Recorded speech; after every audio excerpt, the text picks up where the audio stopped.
So what would you think if I told you you could reprogram your mind without saying another word? Crap, right? All pseudoscience and not really validated. Well, there's a growing body of evidence now that suggests that some of these ideas, somatic practices, EFT, meditation, breath work, visualizations, can actually help you reprogram your subconscious in a way that talk therapy on its own can't. So that's what I want to explore today. The way that our bodies store memories on a conscious and unconscious level, and how we can tap into those to reprogram some of our long-held beliefs that maybe aren't attached to language and stories. I'm going to talk about how meditation can calm your central nervous system, how visualizations can help you work through past trauma and also prepare for future emotionally charged or mentally challenging situations. How somatic experiencing can help you heighten those experiences of visualization by tying in extra senses and your body movements. And how all of this might give you a better understanding of what's going on in your body and a better way to work through some of your blockers or your challenges. So let's get into it. Hi, and welcome to another episode of Thinking Differently. So first off, I want to start with meditation and the impact that meditation has on your central nervous system. So your central nervous system, the thing that controls your fight-flight response, in our modern society is probably triggered a lot more than it needs to be. We're constantly in this kind of low anxiety state that's created by the world around us. And I think the reason that meditation is so important and why it's got so much traction is because that's a way of stepping out of that and calming our bodies down. So most of the meditation that we're taught now within Western society is this idea of relaxing meditation. I'm aware that there are lots of different kinds of meditations out there for lots of different things. There are focus meditations, there are meditations to help with other aspects. But the one that I'm mainly talking about here is the calming one. Is the one where we sit peacefully and we pay attention to our breathing or the things around us in order to allow our central nervous system to calm down, to regulate, and to trigger our parasympathetic nervous system, the part that allows us to relax. And just quickly, there's this amazing meditation that I learned recently as somebody who is quite aware of his surroundings. I've always struggled a little bit with the meditation where they say, just switch your brain off and don't think about anything, or just pay attention to your breathing. While I'm aware that that works for some people, I've always found like I was fighting against it. For me, the idea of switching my brain off is something that I'm constantly struggling with. And so although I could get through 10 minutes of meditation, it was painful. It was a struggle to do it. And therefore it wasn't really doing the thing that it needed to do. And then I learned about this incredible meditation where you basically pay attention to everything. Now, I particularly like doing this within nature because the things that you're paying attention to are beautiful and interesting. The idea is to pay attention to everything without attaching any thought to any of the processes. So I will go and sit in a bench in a woodland or a forest, and I will pay attention to anything and everything that grabs my senses' attention. I will pay attention to the noises in the trees. I will pay attention to the moving branches and the moving clouds and the trees in the distance and the noise that that bird's making. And it almost overloads your senses. By paying attention to everything, you end up paying attention to nothing. And I can sit in that tranquil and peaceful space of just paying attention to everything for 20 to 30 minutes easily without feeling any element of struggle or pushing against it. So if you've ever struggled with this idea of meditation being don't think about anything and sit there quietly just paying attention to your breathing, I would recommend giving that a go. But obviously I've gone off on a bit of a tangent again, so we'll get back to the point. I think meditation also helps us tap into our subconscious. When we're in that semi-hypnotic state of meditation, when we're in that deep, relaxed state, that's when we can really access our subconscious. And I think naturally, hypnosis has known this for a really long time. Hypnosis has known that what you need to do is get somebody into a deep, hypnotic state, and then you can access their subconscious. Hypnosis has obviously been used as a bit of a parlor trick where actually most people think about hypnosis as just a way to get somebody to stand on stage and act like a chicken. But it's got a lot more practical uses than this. There's a reason that Paul McKenna's Stop Smoking book has been so successful, because actually it does work on a subconscious level. It allows us the ability to tap into some of those thoughts that we're not even aware of and potentially reprogram them. And then visualization. So visualization is something that, again, isn't necessarily the way that society perceives it to be. When I'd have previously thought about the idea of visualization, I would have linked it to this idea of manifestation. And again, the idea of manifestation for me was this kind of fluffy idea that all you have to do is sit there and think that you want something, and then somehow the universe will provide it for you. But that's not what I'm talking about here. What I'm talking about is the idea of visualization with a specific goal. And so the benefits of things like this are the idea that you could potentially see yourself in a situation before you've been there in order to calm your nervous system down because it feels familiar and it feels comfortable. Michael Phelps famously used this idea when he was training for his big races. He would imagine all of the races thousands of times in his head, so he was prepared and he could imagine those things. He could get his body ready for those things without actually having to do all of the races. And he actually went one step further, where he imagined potential things that could have gone wrong within the race. So I think there's an example of the fact that he used to imagine his goggles coming off during a turn and how he would manage that. And the benefit of that is that then if that happened in a race, he was ready for it. He didn't panic. His body didn't go into this emergency adrenaline-fueled state. He was just aware of it. He'd already previously experienced it in his mind. So he was much more capable of calming himself down and imagining that. My wife used to be a hypnobirthing teacher, and the same thing applied. Although hypnobirthing was actually a terrible name for what she was teaching, one of the parts of it was reading scripts and preparing your body and your brain for what was to come within the birth experience. And I actually had a beautiful experience reading one of these scripts where it was talking about meeting your baby for the first time. And by imagining that situation, by imagining that environment, it was an incredibly powerful and emotionally charged moment for me. Although I was actually reading it to my wife and my wife had fallen asleep halfway through. But when we read it again, she got the same emotional response that I had the first time, but we'll let her off because she was pregnant at the time. So you could see visualization as almost like an emotional preparation, about being able to then, when the experience happens, be more connected and more aware of what's going on, because it's not all a big shock. But then the other way that I've experienced visualization recently was through processing past trauma. So again, because our brains and our minds are so powerful, we can take ourselves back to previous memories. We can take ourselves back if we're in a relaxed and an open and receptive state. We can imagine those memories, but with a detachment that allows us to be able to work through deeply emotional or traumatic memories. And this is also what EFT does. So EFT is emotional freedom technique, and it's tapping. So this idea that you could tap on specific points of your body while thinking about something and teach your body how to calm down while thinking about those things, which in itself can help to reprogram the way that your body responds to a stimulus. And then you can also tie this visualization in with somatic experiencing. So somatic experiencing is basically just experiencing things through your body. So there is a big difference between imagining yourself riding a bike and actually riding a bike. But what we can do is we can use this as another tool, another sensory input into making visualizations even more powerful.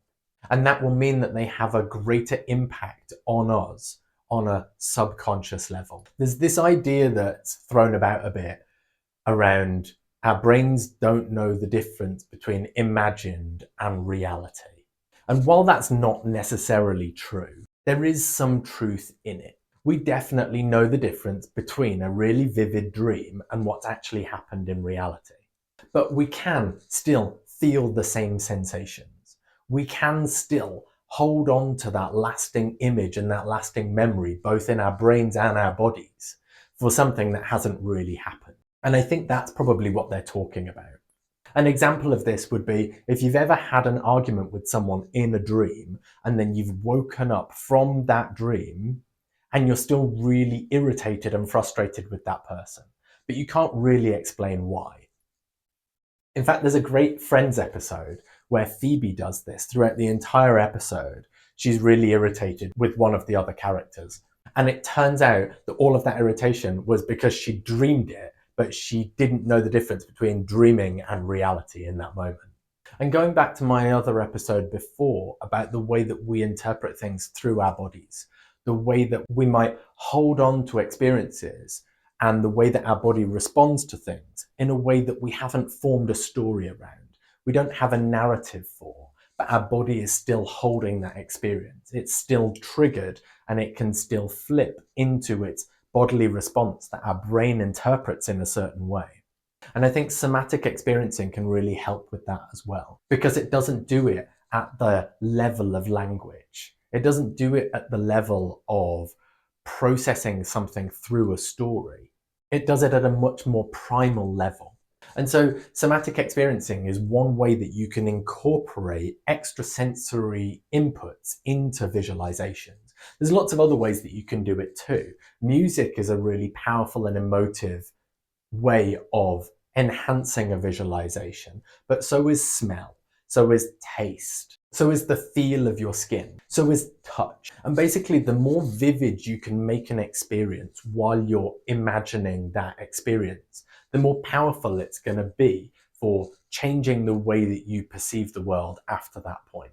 So in the book, The Body Keeps the Score, he explains that the body retains emotional memory, even if we wouldn't be able to talk about it at the level of language, if we don't have a narrative and a story behind it. And he also talks about how those unprocessed emotions can then manifest within our body without us really understanding why they're there. And I think somatic experiencing can really help us process those without necessarily having to form a story and then process the story. And that's the same as samskaras in the yogic traditions. Again, all of these things are different terminologies for the same thing. Our triggers are another one. They're just unresolved emotions that we don't have language to put around. And so if you don't have language and you don't have a story to attach to that thing, how will you ever work through that thing apart from being able to touch it at a different level? Apart from being able to experience it and reprogram it at a more subconscious level, or at a level that's just not language based. Now, of course, there are some dangers to this. There are some risks involved. You are making yourself vulnerable. You are making yourself available for exploitation by opening your subconscious and your ability to be manipulated. There could potentially be a downside. And I think a lot of the time when we hear about these kind of things, we do think about the downside. We do think about, or at least I do, I think about potentially being exploited or manipulated by someone who is putting me into a hypnotic state. And again, the chicken on stage example, it feeds into that narrative. But I think if you could create a level of trust and certainty with the practitioner, then there might be incredible benefits from leaning into these ideas without necessarily feeling like you're going to be exploited. And the other way that you can actually do it now with AI and ChatGPT is just create them for yourself. I've actually created my own hypnosis script that I listened to before bed, and I did it with the help of ChatGPT. I told ChatGPT to add in lots of the hypnosis elements, to add in some NLP, to add in some visualizations and all of these things. And then I read it out to myself and I just listened to it before bed. This is an incredible way into this world if you don't feel like you would have trust in giving that vulnerability over to somebody else. And again, as I said in one of my other episodes, there is an incredible power that we're only really starting to tap into with the connection between our brains and our bodies. The fact that we've started to accept that our brains and our bodies might be interlinked and a two-way highway of information rather than the way that we'd previously perceived it, which was that our bodies were just a vessel for our brains to get around in. And I think this is really evident in the way that we experience emotions. Emotions are bodily sensations which our brain interprets. So it's definitely a two-way street. Our body responds to a stimulus, and then our brain takes that stimulus and it decides what kind of emotion is attached to it based on the way that our body feels. And again, this idea of triggers. We can be massively triggered by an event. Our body can go into a certain state and we can interpret it in a certain way. But unless we have a story or a narrative behind that, we might not necessarily understand or acknowledge that trigger was there in the first place. And this comes down to our limited language of memory. This comes down to the fact that we still believe within a society that memory is things that you can talk about. That memory is a story that you've either formed in your own head or somebody has given to you. And yet what we're discovering now is that memory is much more than that. Memory is an entire range of things on the physiological and mental level. And even the idea that there might be a collective memory, which is stored within our bodies at the genetic level. That genes might be switched on or off by our ancestors, by the people that came before us. And therefore those genes will still be switched on in us, is an incredible new realm of research. And so I think what I'm saying in this episode is that as a society, we probably need to move away from the skepticism around some of these things. We still need to keep a healthy skepticism to make sure that we're not exploited, to make sure that things are not seen as magical remedies, even though they don't have any evidence or proof. But from a personal experiential level, I have seen massive benefits into using these tools in a way to tap into my subconscious and reprogram my subconscious in a way that I wouldn't have been able to do with talk therapy on its own. Now, that's not to say that talk therapy isn't still incredibly beneficial. I think we need an and approach rather than an or approach. Some things we will be able to articulate, some things we will have stories behind, and we need to work through those at a language level. There is a benefit of attaching language to things. That's why journaling is so important, because it gives our brains the ability to create structure around ideas. And once we've created structure, then we can understand things at a different level. But I think that also goes the other way around. We also need to understand and accept that some things we won't be able to process through therapy, talk therapy alone. And we need to lean into these other tools in order to help us work through things. Or potentially just adapt the way that we think about things to benefit ourselves. And I guess the only way to really experience this is to do it yourself. For me personally, I was very skeptical about all of these things until I actually tried them. And then once I'd tried them, then I understood the benefit because I could actually see the change in myself. And again, maybe some things are going to work better for you than others. But that's why you need to practice them. That's why you need to try them out and experience them for yourself in order to see what else you might be leaving on the table that's missing that could make a real difference. Oh, and one thing that I haven't mentioned is breath work. For me, breath work is an incredible way of getting out of the ego state, getting out of my thinking brain and being able to understand things at a deeper level, to be able to feel my body without any judgment and tap into my subconscious. I find one of the most powerful ways of reprogramming my subconscious is actually straight after a breathwork session, where I am the most relaxed, where I am the most susceptible. Those are the ideas that really stick, that really cement themselves in my being, that I can always then tap into afterwards. And so I guess if there was one action to take from this episode, it would be try some of these things out. Try and suspend your skepticism enough to see whether or not these things work for you.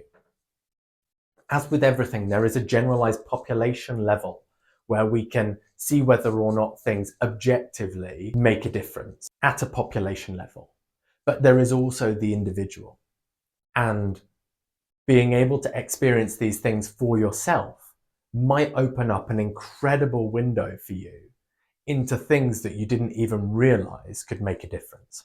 And so with that, I'll leave you for today. I really look forward to hearing your thoughts on this, whether or not you've done any of these practices and whether they've made a difference. These things tend to be quite polarizing in the way that people either wholeheartedly believe them or wholeheartedly don't. But I'd really be interested in hearing your comments about how these things might have adapted or changed your life. And also, if you're ever interested in me creating some scripts for you, then by all means let me know in the comments as well for that. I now have ChatGPT set up in a way that I can create scripts and record them quite easily. If there's anything specific that you would like to work on that you'd like me to record for you, then just shout and I can probably create one. So thanks a lot for listening. Take care and I'll speak to you on the next one.